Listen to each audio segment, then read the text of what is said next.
అతడు దేవుడిని నమ్మడు కనుకనే దేవుడు గొప్ప అద్భుతం చేశాడు. ఆ 5 రొట్టెలు 2 చేపలను దేవుడు 5,000 మంది పురుషులు వారి భార్య బిడ్డలకి సమృద్ధిగా సరిపోయి 12 గంపలు మిగిలేలా ఆశీర్వదించారు. సరిగ్గా ఇలానే ఓ చిన్న బిడ్డకు దేవుడి మీద ఉన్న ప్రేమ, బైబిల్ను కలిగి ఉండాలనే ఆశ నేడు ప్రపంచం మొత్తానికి వాక్యాన్ని విరివిగా అందించడానికి దోహదపడింది.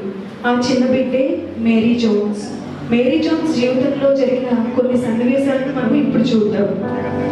మేరీ జోన్స్ 1784 సంవత్సరం డిసెంబర్ 16వ తేదీన యూరోప్లోని వేల్స్ ప్రాంతంలో ల్యాండ్ విహంగల్లో జన్మించింది. ఈమె తల్లిదండ్రులు చేనేత కార్మికులు. వీరిది చాలా పేద కుటుంబం. వీరు రోజంతా ఎంతో కష్టించి పనిచేసినా దేవుని ఆరాధించడంలో ఎంతో భక్తి శ్రద్ధలు కలిగి ఉండేవారు. మేరీ తండ్రి తరచూ జబ్బు పడుతూ ఉండేవారు. అందుకే తల్లి కూడా బట్టలు వేసే పనిలో సహాయపడుతూ ఉండేది. ఇంటి పనులన్నీ చేయడంలో మేరీ సహాయపడేది.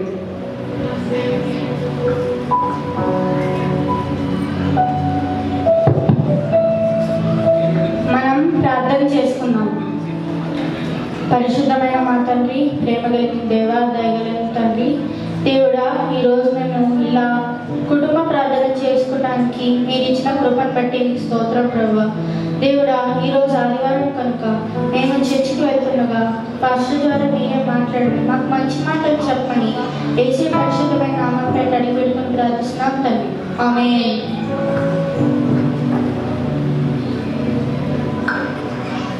అమ్మా మేరీ, కోడిగుడ్లు ఎక్కడెక్కడ ఉన్నాయో అవన్నీ తీసి ఇల్లంతా శుభ్రం చేయమ్మా. అలాగే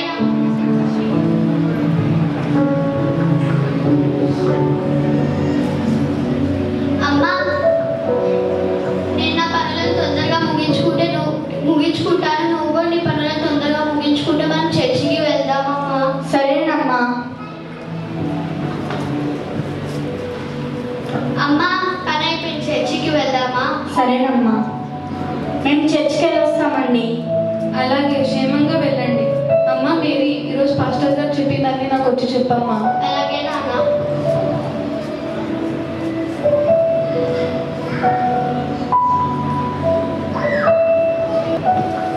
అమ్మా, తొందరగా ఇంటికి వెళ్తే పాస్టర్ గారు చెప్పిన విషయాలన్నీ నాన్నతో చెప్పాలమ్మా. సరేనమ్మా. అమ్మా, ఇక్కడ దెబ్బ తగిలిందా అమ్మా? ఏం కాలేదమ్మా. చూసావా మేరీ, మన జీవితంలో కూడా ఇలాగే ఎన్నో ఎదురు దెబ్బలు తగులుతాయి, ఎన్నో శ్రమలు కష్టాలు వస్తాయి. అలాంటప్పుడు ఆ చీకట్లో మనం నడవాలంటే మనకి వాక్యం అనే వెలుగు కావాలి మేరీ. అలాగే అమ్మ, మంచి మాట చెప్పావు.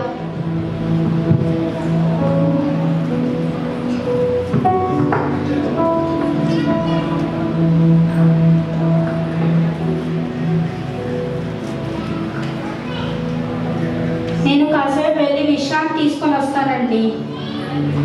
అలాగే. నాన్న, నీ క్వశ్చన్ చెప్పాలా? ఈరోజు చర్చి నుండి ఇంటికి వచ్చేటప్పుడు అమ్మకి రాయి తగిలి కింద పడిపోయిందా? అవునా? అందుకే గుర్తుకుంటూ వచ్చిందా అమ్మ ఇంటికి? అవునా? ఆ సమయంలో కూడా అమ్మ నాకు ఒక మంచి విషయం చెప్పింది నాన్న. చెప్పమ్మా. వాక్యం మన పాదాలకు దీపమై ఉన్నది, కష్టాలని చీకటి నుండి వెలుగునిస్తుంది.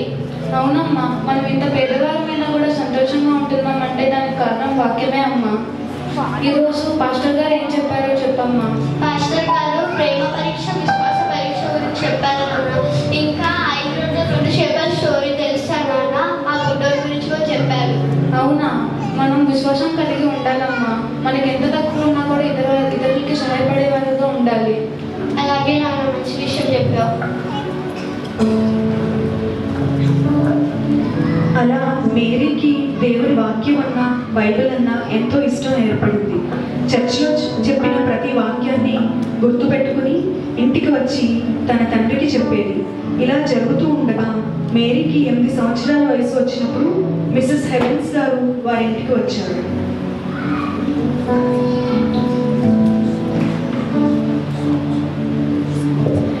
నీ వాక్యము నా పాదములకు దీపము దీపము, నీ వాక్యము నా పాదములకు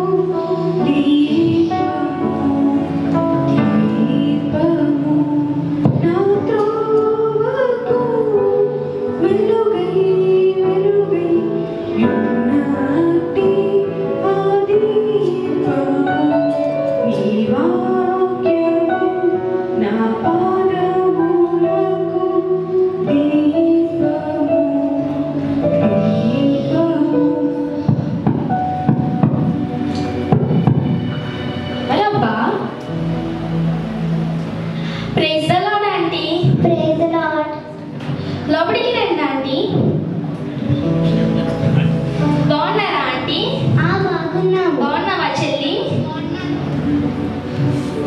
ఏంటంటే ఈ మధ్య మీరు రావట్లేదు, గుడ్లు వేరే చోట కొంటున్నారా ఏమిటి?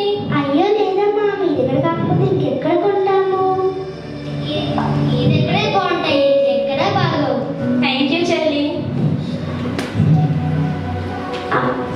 మీ దగ్గర ఉన్న నమ్మకం ఇంకెక్కడా దొరకదు. Thank you aunty. అవును, ఈ మధ్యన వచ్చినప్పుడల్లా చూస్తున్నాను నువ్వు వాక్యం చెప్పుకుంటా పని చేసుకుంటున్నావు. అవునా ఆంటీ, నాకు వాక్యం వినడం అన్నా పాటలు పాడడం అన్నా చాలా ఇష్టం. అవునా, మీ ఇంట్లో బైబిల్ ఉందా? లేదు చెల్లి. మమ్మీ, మన దగ్గర ఉన్న బైబిల్ మేరీ అక్కకి ఇద్దాం. అవును, నీకు కావాలంటే ప్రతి శనివారం మా ఇంటికి వచ్చి బైబిల్ చదువుకోవచ్చు. అయ్యో థ్యాంక్ యూ ఆంటీ. ఏ కానీ నాకు చదవడం రాదు. నాకు చిన్నప్పటి నుంచి చదవడం అన్నా చాలా ఇష్టం, కానీ నాకు చదివిచ్చే వాళ్ళు ఎవరు లేరు. అవునా, ఈ దగ్గరలో స్కూల్స్ రావాలని నేను ప్రేయర్ చేస్తాను. నేను కూడా చేస్తాను ఆంటీ. నేను కూడా చేస్తాను మేరీ అక్క. థ్యాంక్ యూ చెల్లి. Thank you, bye. ఇదిగో నాకు ఇది గుడ్లు. థ్యాంక్స్.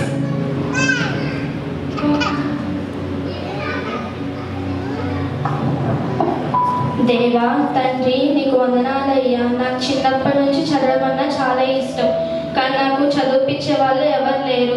ఈ ఊరి దగ్గరలో మీరు స్కూల్స్ దయచేయండి ప్రభా, నిర్మించండి ప్రభా తండ్రి. నేను కూడా చదువుకొని బాగా బైబిల్ చదువుకునేటట్టు మీరు సహాయం దయచేయమని ఈ చాలా చిన్ని ప్రార్థన మీరు ఆలకించి దీవించును గాక. ఆమేన్. మేరీ ఇలా 2 సంవత్సరాలు ప్రార్థన చేయగా ఆ ప్రార్థన ఫలితంగా ఆ ఊరిలో 2 మైళ్ళ దూరంలో ఒక స్కూల్ ఏర్పాటు చేయబడింది. మేరీ ప్రతిరోజు 7 కిలోమీటర్ల దూరం నడుచుకుంటూ వెళుతూ కేవలం 8 నెలల్లోనే చదవడం రాయడం నేర్చుకుంది. ఆ తర్వాత మిసెస్ హెవెన్స్ గారి దగ్గరికి ప్రతి శనివారం రాను పోను 7 కిలోమీటర్లు నడుస్తూ వెళ్ళి బైబిల్ చదివి వచ్చేది. ఏంటండి మేరీ ఇంకా రాలేదు, మీకేమైనా తెలుసా? లేదు, ఇంత ఆలస్యమైనా రాలేదేంటి? అమ్మా నాన్న, నేను వచ్చేసాను. ఏంటమ్మా మేరీ ఇంత ఆలస్యమైంది? అయ్యో అమ్మా, మీకు తెలుసు కదా నేను ప్రతి శనివారం మిసెస్ హెవెన్స్ ఆంటీ ఇంటికి వెళ్ళి బైబిల్ చదువుతున్నాను ఆంటీ. కూడా ఇంత లేట్ అయింది ఏంటమ్మా? నేను ఈరోజు మత్తయి సువార్త 7వ అధ్యాయం చదువుకుంటున్నాను నాన్న, అందుకే ఇంత లేట్ అయింది. పైగా టైం చూసుకోలేదు. అవునా, దానిలో ఏం రాస్తుందో చెప్పమ్మా. మత్తయి సువార్త 7వ అధ్యాయం. అడుగుడి మీకు ఇయ్యబడును, వెతుకుడి మీకు దొరుకును, తట్టుడి మీకు తీయబడును, అడుగు ప్రతివాడు పొందును. అడుగుడి మీకు ఇయ్యబడును, వెతుకుడి మీకు దొరుకును, తట్టుడి మీకు తీయబడును, అడుగు ప్రతివాడు పొందును. అమ్మా, నువ్వు ఈ మాటలు చెప్తుంటే మీ మొహంలో నాకు వెలుగు కనపడుతుందమ్మా. అవునా నాన్న? అవును, దేవుని పట్ల నీకున్న ఆసక్తిని చూస్తే నాకు ఎంతో సంతోషంగా ఉంది. అవును నాన్న.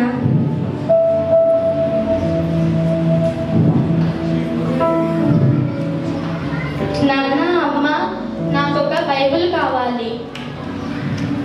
అమ్మా మేరీ, అది చాలా ఖరీదమ్మా, మనకంత స్తోమత లేదు. అది ధనవంతుల ఇంట్లో ఉన్నవాళ్ళ ఇంట్లోనే ఉంటుందమ్మా. పైగా మీ నాన్నగారి పరిస్థితి కూడా బాగాలేదమ్మా. ఇలాంటి సమయంలో నువ్వు బైబిల్ కావాలని అడుగుతాం. కొంచెం కష్టమైన పరిస్థితిలోనే ఉన్నామమ్మా మనం. కానమ్మా, నేను బైబిల్ కొనుక్కుంటానమ్మా. నేను ప్రతి ఇంటికి వెళ్ళి ఈ పని చేసి డబ్బులు కూడా పెడతా. దానికి 10 సంవత్సరాలు పట్టినా పర్వాలేదు, కానీ నేను బైబిల్ కొనుక్కుంటానమ్మా. సరేనమ్మా, ప్రేయర్ చేద్దామమ్మా. చేద్దామమ్మా. పరిశుద్ధమైన మా తండ్రి, ప్రేమ కలిగిన దేవా, దయగలిగిన తండ్రి, దేవుడా, మేము ఈ స్థితిలో ఉన్నామంటే కేవలం నీ కృపే ప్రభువా. దేవుడా, మేము మా మేరీ బైబిల్ కొనడానికి మీరే తనకు సహాయం చేయండి ప్రభువా. మేము తనకి ఏం సహాయం చేయలేకపోతున్నాం ప్రభువా. మీరే తనకు తోడుగా ఉన్నట్టు ప్రభువా. తన బైబిల్ సాధించుకోవడానికి మీరే తనకు సహాయం చేయమని యేసయ్య పరిశుద్ధమైన నామం పేరిట అడిగి వెళ్ళి ప్రార్థిస్తున్నాం తండ్రి. ఆమేన్. సరేనమ్మా, వెళ్దాం కదా. సరే అమ్మా. మీకు తెలుసా, ఆ కాలంలో 7,000కు పైగా భాషలుంటే బైబిల్ కేవలం 67 భాషల్లోనే ఉండేది. అవి కూడా చర్చెస్లోనూ బాగా పేరు కలిగిన ధనవంతుల దగ్గరే ఉండేవి. మేరీ ఎంతో కష్టపడి త్వరగా పనులు ముగించుకొని అడవికి వెళ్ళి కట్టెలు ఏరి పక్కనే ఉన్న ఇళ్లలో వారికి అమ్మేది. వారి ఇళ్లలో పనులుంటే వారికి సహాయం చేసేది, పిల్లలను చూసుకునేది, కోడిగుడ్లు అమ్మేది. ఇలా పైసా పైసా కూడబెట్టి బైబిల్ కొనడానికి కావలసిన డబ్బును 6 సంవత్సరాల్లో కూడబెట్టింది. అప్పుడు మేరీ వయసు 16 సంవత్సరాలు.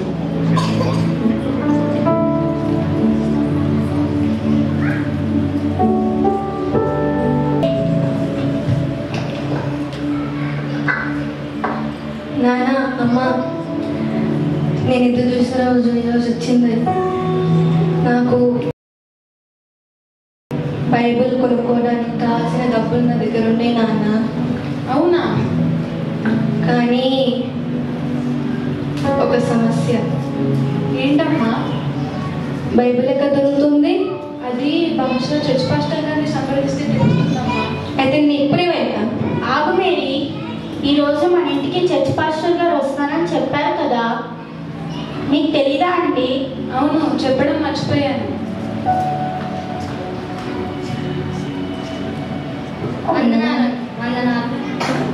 వందనాలండి, మాటల్లోనే వచ్చారు. టీ తీసుకొస్తాను. మా అమ్మాయి మేరీ ఇప్పుడే మీ వద్దకు రావాలని కోరుకుంటుందండి. అవునా? ఎందుకమ్మా మేరీ? తనకు బైబిల్ కొనాలని ఎంతో ఆశ, దానికోసం ఎంతో కష్టపడింది. అవునా? మీరు నాకు బైబిల్ ఇవ్వగలరా? కానీ నీకు తెలుసా అమ్మా, నా దగ్గర కూడా ఉంది ఒకే ఒక పాత బైబిల్. అయితే మీరు నాకు అది ఇవ్వగలరా? కానీ నాకు అది అవసరం కదమ్మా, నేను చర్చిలో బోధియాలి కదా. అయితే బైబిల్ ఎక్కడ దొరుకుతుంది? మనకి బైబిల్స్ దగ్గరలో ఎక్కడ దొరకవు. కానీ 42 కిలోమీటర్స్ దూరంలో బాలా అనే ప్రాంతంలో థామస్ చార్లెస్ అనే వ్యక్తి బైబిల్స్ అమ్ముతూ ఉంటారు. నీవు ఆ ప్రాంతానికి వెళ్తే పాస్టర్ ఎడ్వర్డ్ గారు నేను ఆయన గారి దగ్గర తీసుకుని వెళ్తారు. టీ తీసుకోండి.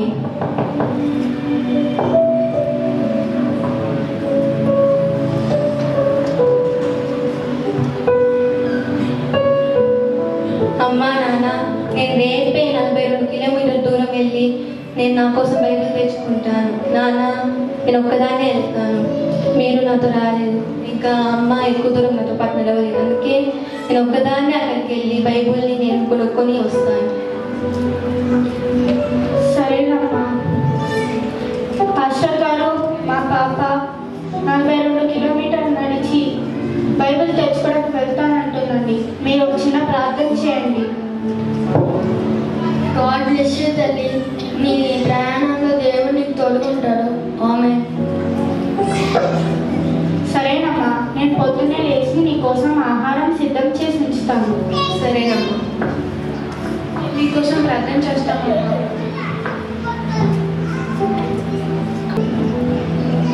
నీ సాగెద యేసునితో నా జీవిత కాలమంతా, నీ సాగెద యేసునితో నా జీవిత కాలమంతా, యేసుతో గడిపేదా, యేసుతో నడిచేదా, యేసుతో గడిపేదా, యేసుతో నడిచేదా, పరమున చేరగా నీ వెళ్ళేదా, పరమున చేరగా నీ వెళ్ళేదా, అవునమ్మ మనసయ్యా.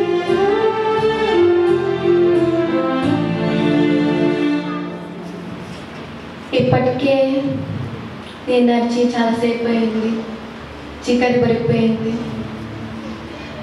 ఇంకెంత దూరం నడవాలేమో.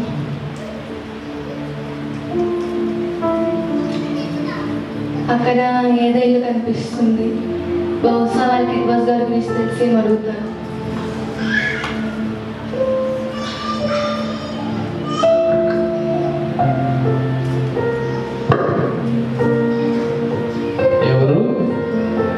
ఎవరమ్మా, ఏం కావాలి? Myself Mary Jones. నేను చాలా దూరం నుంచి వచ్చిన బైబిల్ కొనుక్కోవడానికి. మీకు ఎడ్వర్డ్ గారి గురించి మనకు తెలుసా? నేనే ఎడ్వర్డ్ గారినమ్మా. చెప్పమ్మా, ఏం కావాలి? నేను బైబిల్ కొనుక్కోవాలనుకుంటున్నాను అంకుల్. మీరు నన్ను క్లాస్ దగ్గరికి తీసుకెళ్తారా? అయ్యో నువ్వు చాలా దూరం నుంచి వచ్చినట్టున్నావు, చాలా నీరసంగా కనపడుతున్నావు, నీ కాళ్ళంతా రక్తంతో ఉన్నాయి. అయ్యో కొంచెంసేపు ఇప్పుడు మనం వెళ్ళడానికి చాలా లేట్ అయిపోయింది. చార్లెస్ గారు కూడా అక్కడ ఉండరు, రాత్రి అయిపోయింది. ఈ రాత్రి నువ్వు ప్రశాంతంగా రెస్ట్ తీసుకుంటే రేపు ఉదయాన్నే నేను చార్లెస్ గారి దగ్గరికి తీసుకెళ్ళి నీకు చక్కటి బైబుల్ ఇప్పిస్తాను, సరేనా? వెళ్ళి రెస్ట్ తీసుకో. ఈ పాపకి ఎంత ఆసక్తి, ఎంతో దూరం నుంచి నడిచి వచ్చినట్లుగా కనపడుతూ ఉంది. కాళ్ళ నిండా రక్తం, ఎంత ఆసక్తి కనపరుస్తుందో దేవుని వాక్యం పట్ల, బైబుల్ పట్ల.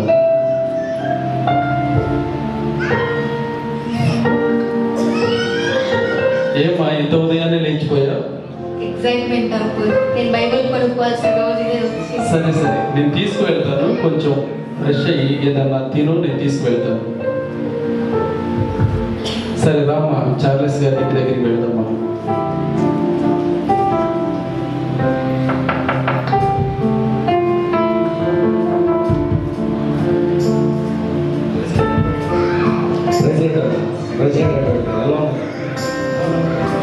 చాలా కాలం మనం చూసి నిజం మా దగ్గరికి రావడం అనేసి కొంచెం పరిచర్య పదాలు ఎక్కువగా ఉండటం వల్ల రాలేకపోతున్నాను. ఎలా ఉందండి, ఎలా నడుస్తుంది పరిచర్య? బాగుందండి, బాగా నడుస్తుంది దేవుని కృపను బట్టి. మంచిదండి. నేను ఒక ప్రత్యేకమైనటువంటి పని మీద వచ్చాను. చెప్పండి. పాప బహుదూరం నుంచి బైబుల్ కావాలని ఎంతో కాలంగా ఈ పనులు చేసుకుని బహుదూరం నుంచి వచ్చింది, ఎంతో ఆశతో వచ్చింది. మీరు ఎలా అయినా సరే ఈ పాపకు బైబుల్ ఇప్పించాలని కోరుతూ ఉన్నామండి. మీకు చెప్పడం మర్చిపోయాను. యాక్చువల్గా నా దగ్గర 3 బైబుల్ ఉన్నాయి, అయితే అవి అమ్ముడుపోయాయి. అవి తీసుకువెళ్ళడానికి వాళ్ళు ఈ రోజు కానీ రేపు కానీ వస్తానన్నారు. ఇప్పుడు నా దగ్గర బైబుల్ లేవమ్మా, క్షమించదు. చెప్పండి చెప్పండి పాపకి చెప్పండి. నేను చూస్తుంటే చాలా దూరం నుంచి వచ్చి బైబిల్ అంటే చాలా ఇష్టంగా ఉందమ్మా. నేను చూస్తుంటే నాకు చాలా జాలేస్తుంది. నేను చాలా కష్టపడ్డాను అంకుల్, 6 years కష్టపడ్డాను. ఈ బైబిల్ కొనుక్కోవడానికి నేను చాలా కష్టపడ్డాను. కానీ క్షమించమ్మా, నేను ఏం చేయను. ఇప్పుడు నా దగ్గర ఇప్పుడు ప్రస్తుతానికి బైబిల్ లేదమ్మా. ప్లీజ్ అంకుల్, ఒక బైబిల్. చార్లెస్ గారు వాళ్ళు చాలా నిరుపేద కుటుంబం. 6 సంవత్సరాలు పాప కష్టపడి బైబిల్ కోసం ఎన్నో పనులు చేసి, ఆయా పనులు చేసి కష్టపడి తను సమకూర్చుకుని మీ వద్దకు వచ్చింది. మీరు ఎలా అయినా సరే బైబిల్ నా పాపకి ఇప్పించాలి. సరే ఉండు, నేను తీసుకుని వస్తాను, ఇక్కడ ఉండు. దేవుడు నీ మంచి చేస్తాడమ్మా, ఏం బాధపడదు.